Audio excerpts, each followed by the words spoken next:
Hello and welcome to Teacher Talk, the podcast for teachers who are lifers but still want to have a life. This is Jared, and as always, I'm joined by my partner, Johanna. Hey, Johanna. Hi, Jared. What are we going to talk about today? We are going to talk about that student.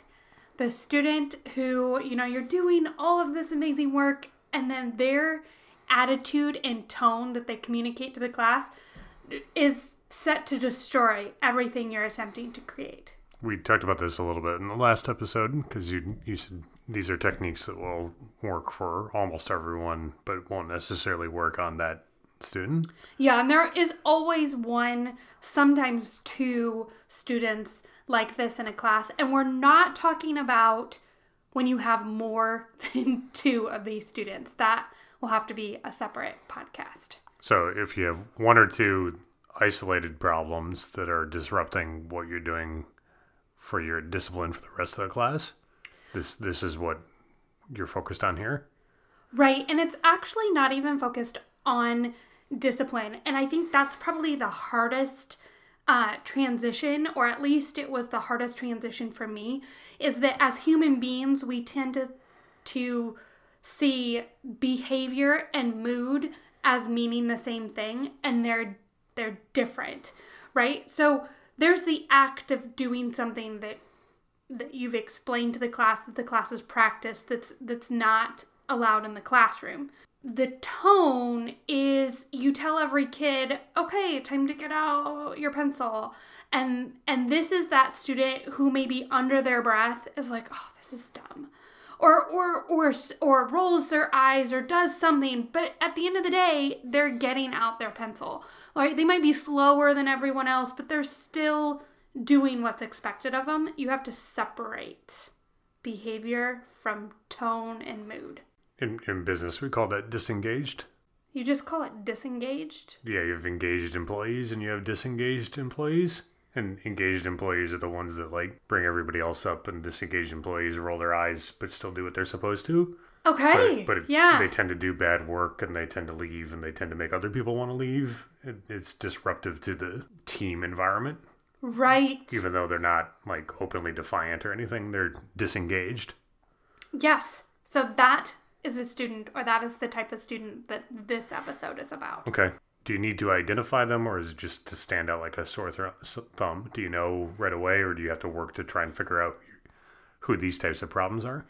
Oh, no. I am sure a teacher knows right away. The bigger problem is to figure out who is the linchpin, because you might have 4 students doing the same behavior, but in actuality, there's one student and then there's followers. Sure. I try to identify this student, quite honestly, in the first 5 minutes of the first day, because that's the easiest time to figure out who your first domino is, because you only have to win that first domino and then everything else will be fine. This is the teaching equivalent of the prison trope where you punch the biggest, baddest guy on the first day and then you don't have to worry about anybody else. Oh, except no. Well, no, you don't want to be mean to them. That will do the opposite.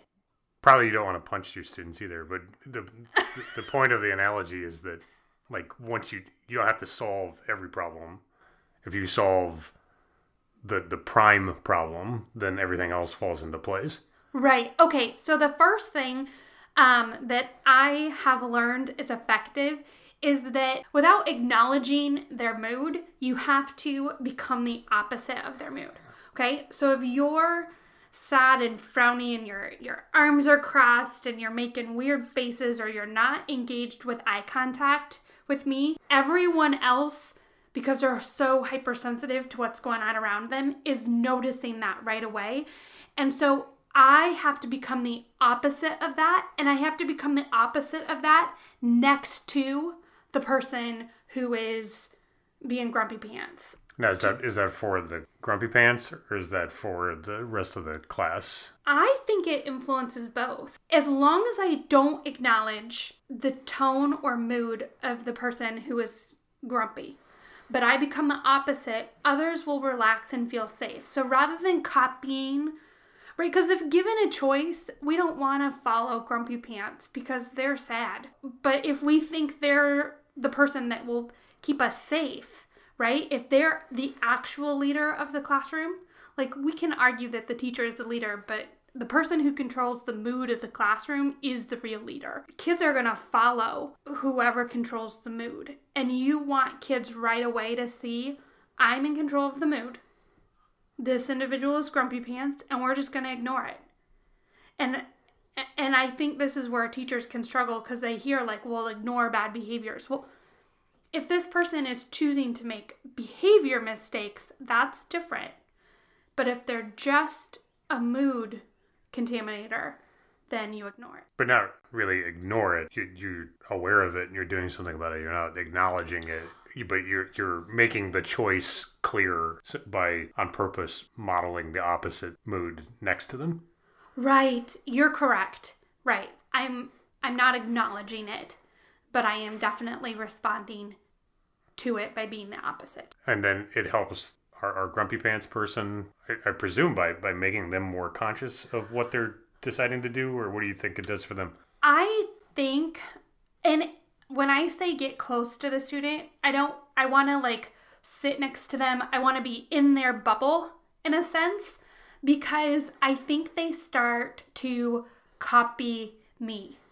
Like subconsciously, I think that if I have a smile on my face and they see me smile, they can't help but also start to smile. I don't know why that's true. I just know that I've taught a lot of students and this does work. It doesn't work instantly, right?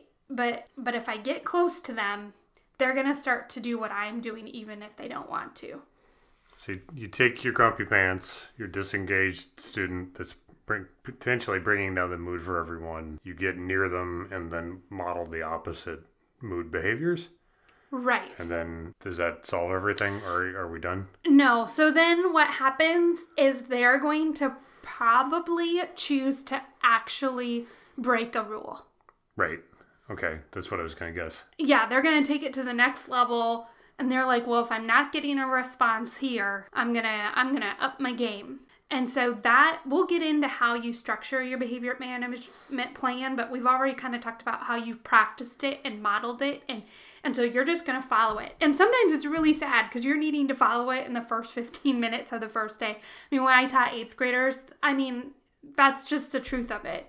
If you're getting a group of 8th graders in March and it's your first day of school with them, you probably are going to have a student who requires you to use your behavior management plan in the first 10 minutes. But again, you just keep your tone. They're wanting you to become negative. They're wanting you to mimic them because that then makes them in charge of the mood. So I am still pleasant. I'm firm, right? I'm following my plan. I'm not ignoring it. You're going to enforce the rules without altering your mood. Correct. Because enforcing the rules and getting all mad about it, you're losing. Right, you're putting them in charge. Okay. And that can feel a very scary line to walk, but you just have to trust that if you're in their space and you're being positive, if they switch from mood choices to behavior choices, they might take time to follow your direction, but in my experience, they are going to follow your direction. They throw their pencil on the floor or whatever. Right. Just like a kid, because they are kids. First you pout, and when that doesn't get you the attention and reaction that you want, you start slamming the doors, or you throw something on the floor. Sure. So they throw their pencil on the floor. What are you doing now? Well, is it literally just their pencil? Sure. Oh dear, you dropped your pencil. Let me get that for you. Because I don't have a rule against throwing your pencil on the floor.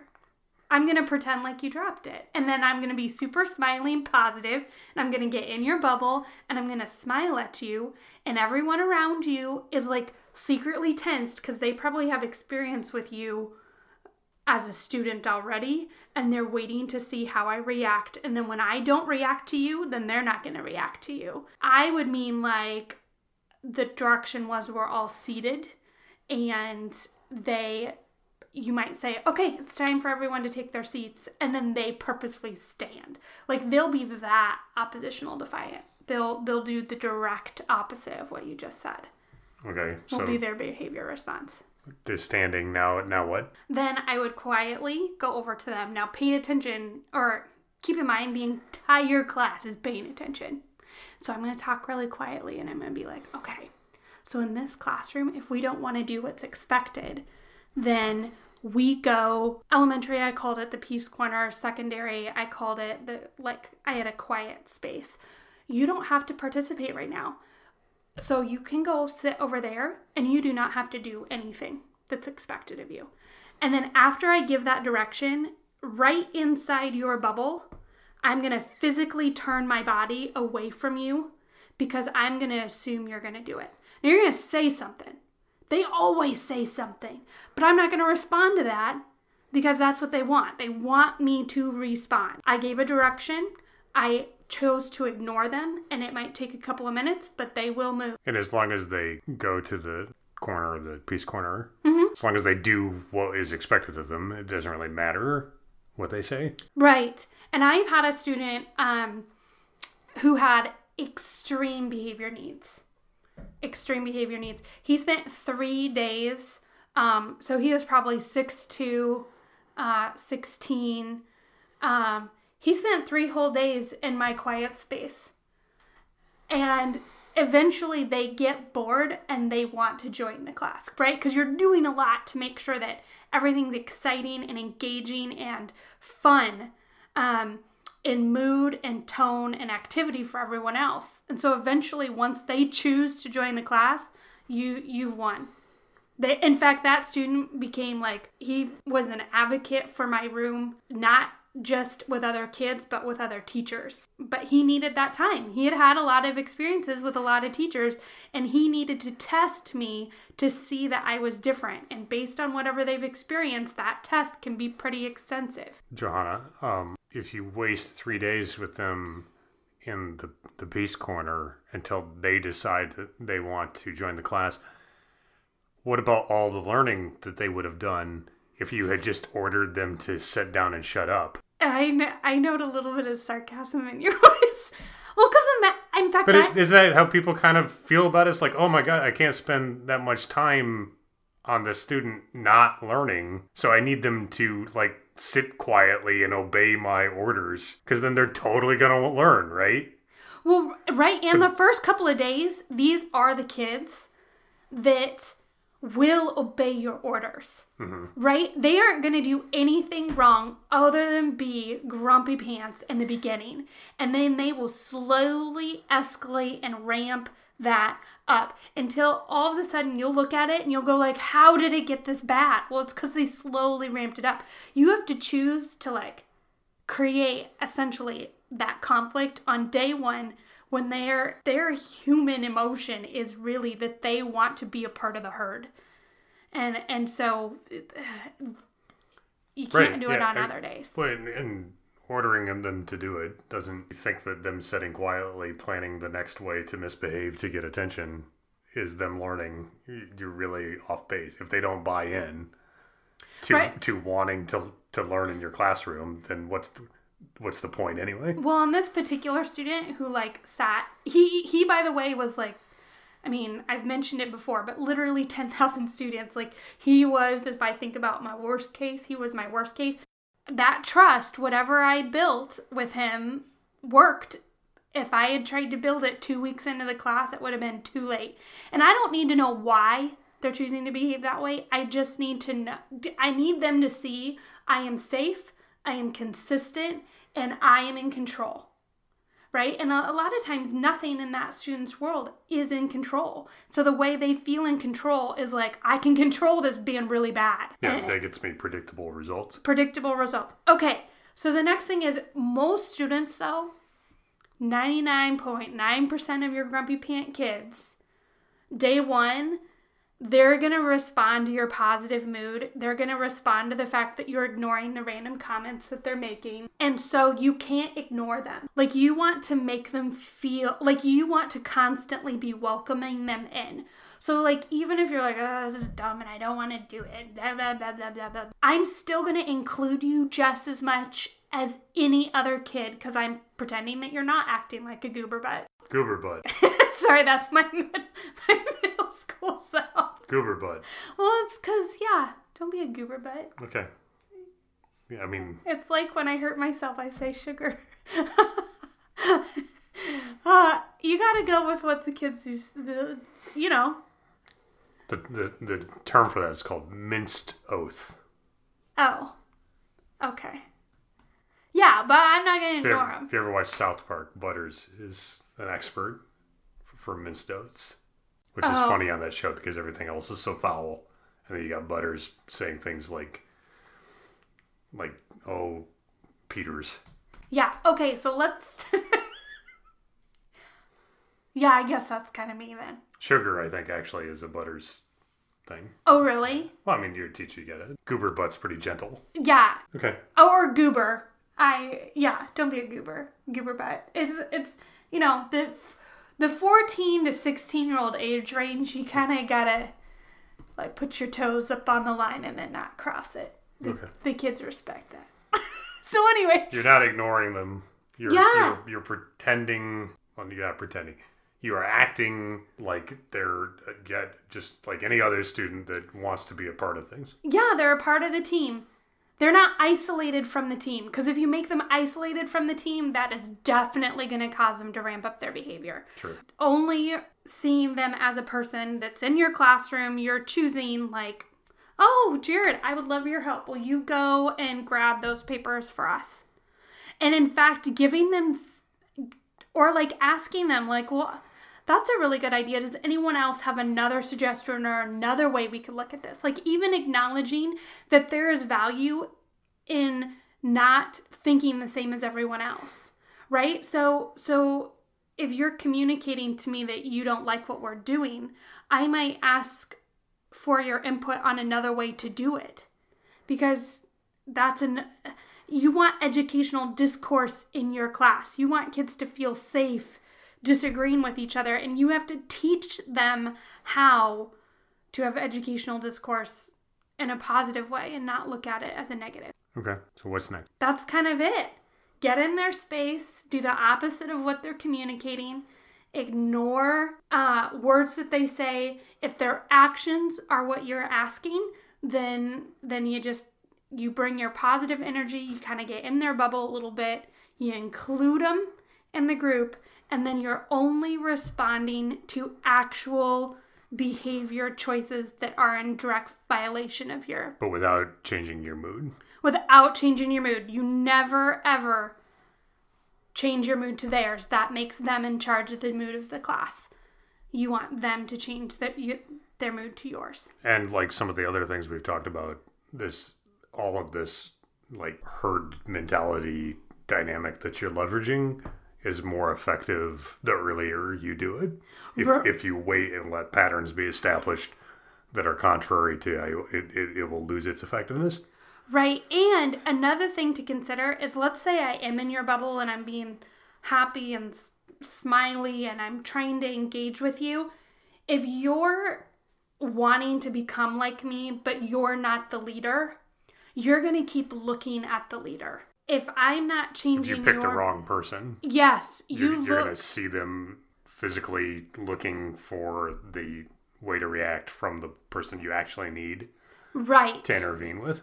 Right. So if you have like 3 kids or 2 kids that are all doing this behavior, one of them is the leader, and you have to find that kid.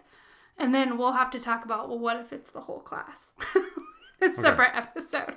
But this is our 1 or 2 disengaged students that are maybe affecting a handful more each. If you find them and you do these interventions early, where I don't know, how would you broadly describe it? You're essentially inviting them to choose to be engaged and to find that there's nothing really in it for them to continue to not be. If they decide to be disengaged, you're like, that's fine. You can go sit in the corner until you want to be. There's no sense in it. That's only if they're a behavior problem. They shouldn't go in the corner if they're like just being grumpy pants. Okay, right. So, but why do they stop being grumpy pants then? Because I'm in charge of the mood. Because they can't help. They won't. I don't know why this is true. I just know that it is true. They cannot help themselves. There's something in our human self that we just feel the need to be a part of the team. And so if I lean into them and I am inviting to them and I'm welcoming to them and I don't let them control my mood, they will let me control their mood. Do you necessarily get them to be positive and thoroughly engaged, or do you just get them to neutral at least? Well, over the couple of weeks, yeah, you'll win them, but not right away. But something about it's too hard in a group to display a mood that's contrary to everyone else. Like that's a difficult thing for humans to act like this sucks when everybody else is enthusiastic about it. We don't like hanging out there. Right now, so like if they get someone to join their mood, now it's a bigger problem. Because once you've got two, they're gonna get the whole group real quick. So you have to just be right on it. But this is why the first day, or as early as possible intervention for these techniques is so important, because otherwise you can establish, hey, I've got a partner here. They can come join the Voldemort team. Like the negative evil is addictive, and if you don't have things that are enticing for the students to do, that also will play into them. So like you really just, yeah, it works. Okay. Well, thank you, Johanna. Thank you, Jared. Thank you for listening to Teacher Talk, the podcast for teachers who are lifers but still want to have a life.